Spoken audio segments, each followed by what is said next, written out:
Hello tout le monde, ça y est, voici l'épisode 2 de la série à la découverte des spécialités culinaires du sud de l'Espagne.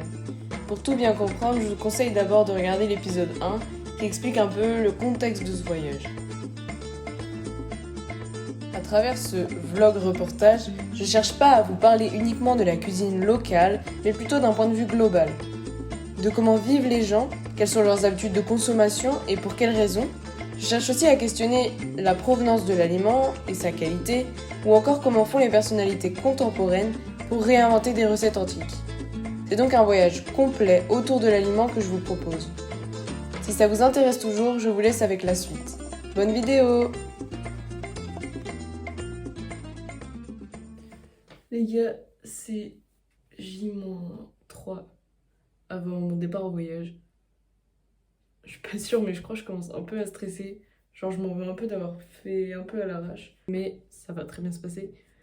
Mais il faut que je me mette vraiment. Ce soir, on fait la fête avec les copains. Et demain, on travaille. Et après, on fait le sac. Très important. Et je vais vous filmer tout ça pour que vous voyez un peu comment ça se passe. On voit que ma tête parce que j'ai mal cadré. Comme ça. J'essaye de penser un peu à tout, de rien oublier. Je me suis fait une petite checklist. Vous pourrez l'avoir dans mon carnet, je pense que je mettrai quelques photos. Et pour rien oublier, tout simplement, ça je l'avais déjà fait à l'avance. Mais maintenant, il faut préparer le sac, tout simplement. La préparation du sac est quelque chose à bien anticiper, car on a peu d'espace dans un sac et seulement une autorisation de 12 kg maximum si on garde nos bagages avec nous.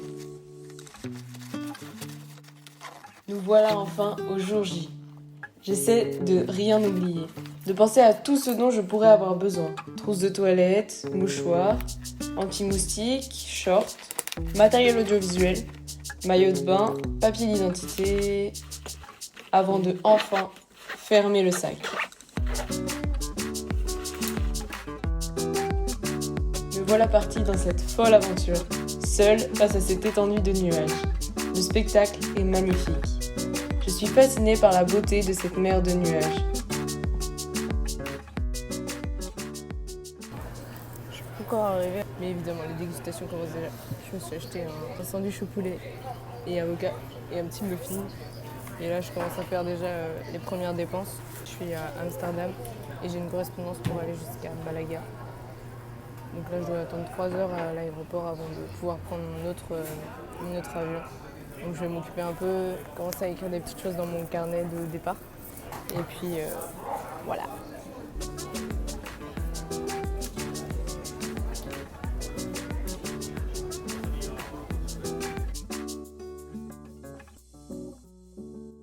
Après quelques heures de vol, me voilà enfin à Malaga. L'aventure peut commencer. Enfin à Malaga, là à 16h25. Et donc là, j'ai pris un petit billet de train pour me rendre dans le centre de Malaga, puisque l'aéroport il est à 17 km à pied du centre. Donc voilà, là j'attends le train et après je vais me rendre à l'auberge de jeunesse dans laquelle je vais dormir pour cette première nuit. Là, je viens de parler avec la dame qui gère un peu l'hôtel. Donc elle m'a donné une carte et elle m'a expliqué un peu les meilleurs endroits tout simplement. Donc là, j'ai pris ma petite douche. Je pense que je vais emmener mon maillot de bain parce que la plage est pas très très loin. Et finalement, on va aller manger les gars.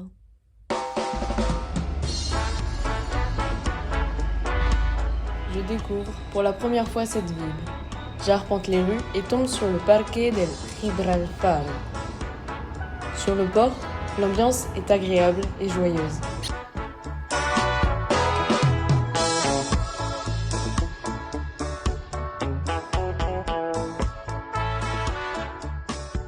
Vers 20h, je me rends dans un bar pour manger mes premières tapas.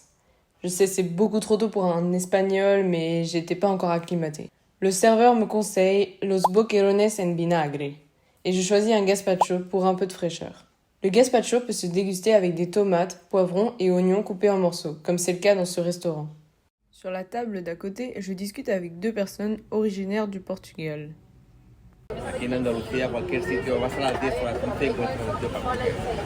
Me, En Francia no, en Francia tuve una mala experiencia. me parece muy viva. ¿Se dice? Viva. Aquí. En Carcassonne, pasó una vez que estuvimos allí y cerraron todas las 7 y todo cerrado, todo, boom, boom, boom, boom, todo cerrado, todo, no había nada. Para comer no. Los bares en Francia serán a las 2 Las 2 de mediodía. de la mañana. De la mañana, mediodía. ¿Pero por qué? ¿Por qué? No sé, después las personas van a dormir o van a bailar en una discoteca. Veo que hay muchas personas que toman el desayuno en bares. Bares. Sí. En Francia nadie hace eso. En casa todo. Es muy extraño. Aquí no, aquí desayunamos fuera. Aquí empezáis el trabajo. ¿A qué hora? De 9 a 9 6h30. C'est validé par la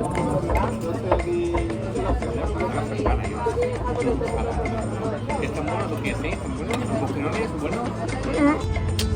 J'ai pas beaucoup de batterie donc je vais essayer d'aller assez vite. Mais donc après avoir quitté le petit parc, je suis allée à la plage. Et ensuite j'ai demandé sur la plage à une dame où est-ce que c'était les meilleurs endroits où manger des tapas. Elle m'a conseillé de retourner dans le centre. Ce que j'ai fait. Je me suis arrêtée dans un petit bar, un endroit où j'ai senti qu'il y avait un petit peu de monde, des gens un peu typiques. Là je vais essayer de rentrer à la maison, il me reste 8% pour retourner à l'auberge. Donc c'est parti, je vous abandonne. Bisous, bonne nuit. Alors ce matin, je suis allée courir un petit peu pour me remettre en jambe après cette journée dans l'avion. Et là, j'ai demandé au monsieur de l'auberge le meilleur bar pour aller manger un petit déj typique d'ici. Et donc il m'a conseillé ce bar où je suis actuellement. Et après j'ai demandé à la serveuse et elle m'a conseillé de prendre ça. Il faut goûter, c'est parti. Le bocadillo est l'une des grandes spécialités du petit déjeuner espagnol. Ici, il se compose de pain blanc, d'huile d'olive, de tomates et de jambon de pays. Et le tout pour seulement 3,30 € avec un bon jus d'orange.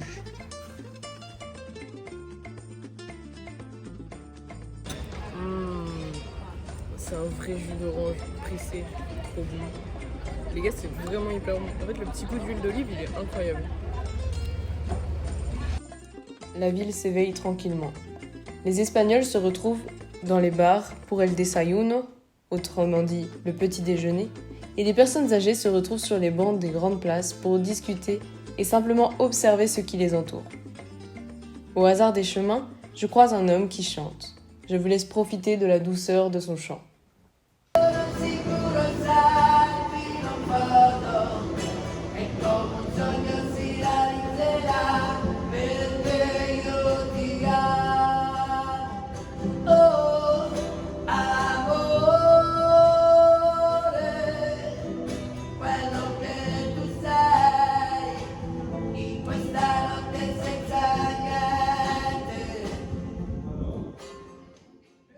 Après cette balade matinale, je suis allée manger pour la première fois la fameuse tortilla de patata. Mais malheureusement, j'ai fait l'erreur de manger à côté du musée et les plats étaient vraiment pas fameux et clairement pas fait maison. J'ai aussi goûté un autre plat mais qui, après quelques recherches, n'est pas une spécialité espagnole, donc je vais pas m'attarder dessus.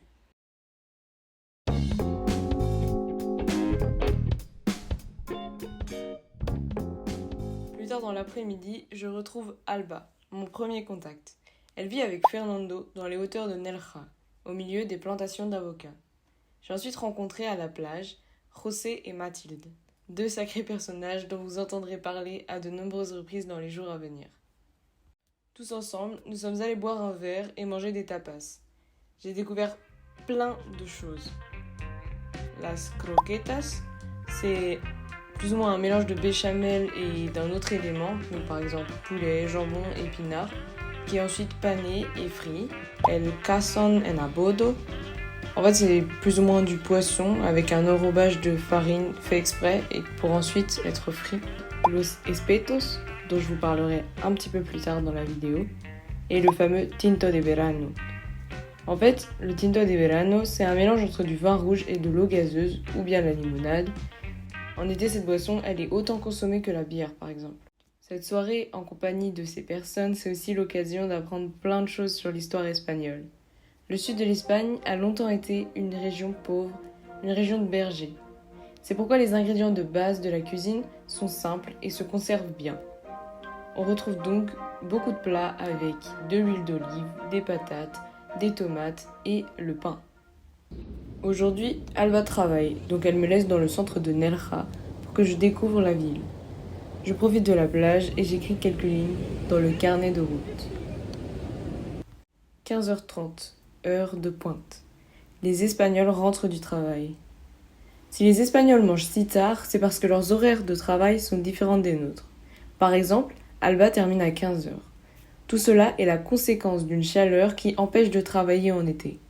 Donc, le climat a joué un rôle essentiel dans la création des habitudes de consommation.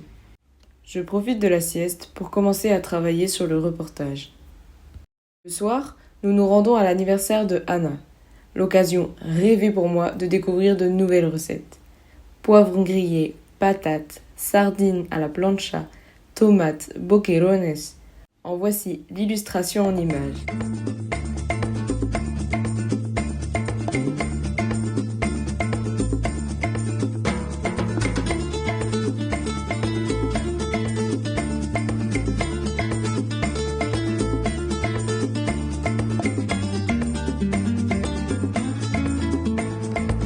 C'était vraiment une super soirée avec une grande diversité de personnalités et de cultures.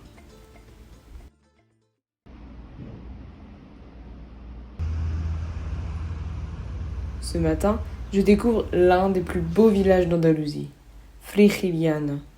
Je me lance dans une randonnée pour avoir une belle vue sur la ville. Une fois arrivé au sommet, la vue est splendide. Et pour la première fois depuis le début de ce voyage, j'apprécie réellement cette solitude au milieu des montagnes. Plus tard, on retrouve leurs amis à la plage, puis la soirée se poursuit dans un bar où je découvre encore de nouvelles tapas. Car oui, les Espagnols se retrouvent rarement à la maison pour prendre l'apéro, mais plutôt dans les bars. Voici donc les découvertes du jour, ou plutôt du soir, car il était 23h. La bomba de patata n'est pas une spécialité du sud de l'Espagne, car c'est une recette qui provient de la région de Toledo. C'est en fait une purée de patates et au centre de la viande, et le tout pané et frit. Les gambas al pilpil, c'est un plat typique du sud de l'Espagne. Il se compose de crevettes avec une sauce qui contient de l'ail, du piment, de l'huile d'olive, du persil, du sel et du poivre. Pour ce 5e jour, Alba me présente leur association, BAM. Leur objectif est de valoriser les produits et les producteurs locaux en agriculture biologique, afin de rendre accessibles ces produits bio et de réduire les intermédiaires. Ils créent donc des ventes de paniers qui se déroulent chaque semaine au Prado. C'est un lieu qu'ils ont créé tous ensemble. Ils regroupent donc des gens qui cherchent à consommer mieux et à vivre plus simplement. Malheureusement, cette façon de consommer est aujourd'hui minoritaire. La réalité est que l'Andalousie est le potager industriel de l'Europe. Ces produits sont donc bourrés de produits chimiques et d'engrais pour produire toujours en plus grande quantité et au meilleur prix. Cela est aussi rendu possible car les agriculteurs et les travailleurs sont exploités dans des conditions de vie difficiles pour un salaire infime. Le contraste entre ces deux manières de consommer est donc saisissant. Le midi, on mange une paella con arroz de negro. La paella, c'est un plat traditionnel de Valence, mais cette variété est colorée grâce à l'encre de calamar ou de seiche, qui donne une consistance particulière et presque crémeuse au riz. En ce jour 6, la maison est très calme. Je pense qu'il est temps que je vous parle de Nerja. Cette ville balnéaire se situe à la rencontre entre la mer et la montagne. C'est un paysage à couper le souffle, prisé par de nombreux touristes pour ses plages et criques en contrebas. D'un point de vue culinaire, Nerja est une ville principalement riche pour ses produits de la mer, poissons et crustacés, que l'on trouve partout dans les bars, restaurants et chiringuitos. Mais sa localisation favorise également un microclimat subtropical surprenant, dont je te parlerai un peu plus tard dans la vidéo. Mais revenons au milieu de nos champs d'avocats pour apprendre à réaliser un bon gazpacho.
aujourd'hui, on enchaîne avec une nouvelle recette, mais pas des moindres.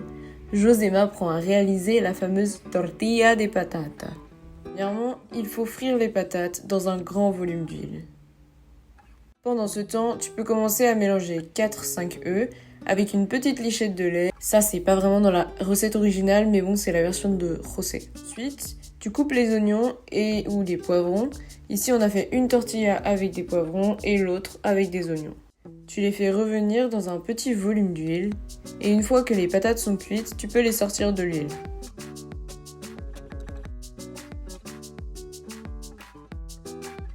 Puis, on mélange tous les ingrédients ensemble. Attention, on passe à la cuisson. Dans une poêle bien chaude, à feu vif, il faut cuire la tortilla. Quand celle-ci est un peu cuite sur les bords, on dépose une assiette sur le dessus et on retourne la tortilla, puis on baisse le feu pour finir la cuisson.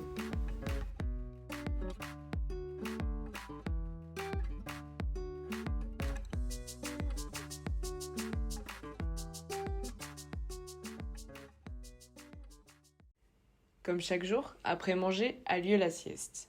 C'est un moment sacré pour les Espagnols. Cette sieste existe depuis longtemps, quand l'air conditionné n'existait pas encore et qu'il faisait bien trop chaud pour travailler l'après-midi. Ainsi, les Espagnols se couchent plus tard et compensent ce manque de sommeil. Plus qu'une habitude, c'est une manière de répartir les heures de sommeil pour se protéger au maximum de la chaleur et du soleil. Après ce moment de repos, il arrive de déguster des dulces. Ce sont de petits gâteaux qui font office de dessert. On peut les consommer comme ici avec un digestif, comme la cordobesa. Comme dit précédemment, Frijiliana est un village magnifique aux maisons blanches, aux rues étroites et fleuries. Frijiliana est connue pour son miel de canne à sucre, anciennement récolté et préparé sur place. Même si aujourd'hui la production est délocalisée, on peut encore déguster par exemple un plat typique de la région, les aubergines au miel de canne. Cette spécialité est très agréable en bouche, à la fois sucrée et croustillante. Elle est un peu trop sucrée pour mes papilles, mais tout de même c'est très bon. Ce soir-là, nous avons aussi mangé des poivrons grillés à l'huile d'olive et la spécialité de ce bar, la carne de la abuela, qui m'a réellement rappelé le goût de la viande du dimanche de ma grand-mère. Le matin, réveil sportif, car les plats espagnols restent quand même riches en friture, en poisson et en huile d'olive. Puis, je me rends à la Cueva de Nelja. C'est un lieu déclaré bien d'intérêt culturel et classé patrimoine historique.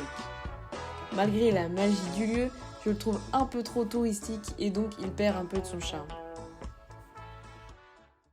Les gars, je vais enfin tester les fameux churros con chocolate et j'ai pris aussi le fameux café con leche parce que bon, il y a bien un moment où il faut que je m'y mette.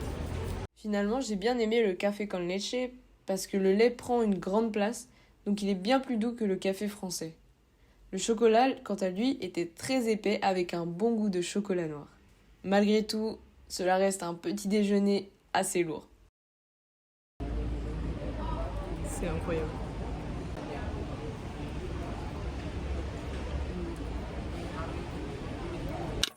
Dans l'après-midi, je me mets à préparer une salade de fruits exotiques. Car oui, à Nelja, tu peux consommer des fruits exotiques locaux comme la mangue, l'avocat et la papaye, par exemple.